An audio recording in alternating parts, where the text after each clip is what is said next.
Yangilik bormi demang. Bu savolni ayolni qulog'idan oldin qalbi eshitadi. Bu savolni u har kuni har lahza o'ziga beradi. Lekin javob uning qo'lida emas. Uni qiynamang. Voy falonchi farzandli bo'ldi deyishdan sizga nima naf? Yoki hijolatdan yerga kirib, toshib chiqayotgan ko'z yoshini qaysi kiprik ostiga yashirishni bilmay turgan abgor holatini ko'rib huzur qilasizmi? Doktorga bordingmi? Eringiz ham sog'lommi? Necha yil bo'ldi to'yingizga? Balkim eskicha qilish kerakdir degan safsatalarni bas qiling. Robbim yozgan taqdirni muhokama qilish ishi sizga qolgani yo'q. Qanchadan qancha shifokorlar u tabiblar ostonasida turib, son-sanoqsiz dorilar va muolajalar jarayonini boshidan kechirganini, har oy yaxshi yangilik ilinjida doktor eshigi oldida sarg'ayib, qalbi ado bo'layotganini siz bilmaysiz.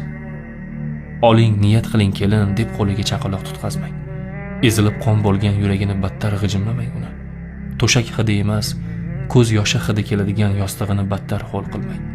Ichingizda pinhona duo qiling. Shuni o'zi kifoya. Sizga ham farzand bersin deb qilgan yaxshi niyatingiz u uchun xolis duo emas, qon oqayotgan yarasiga sen tug'massan degan tuz bo'lib sepiladi aslida.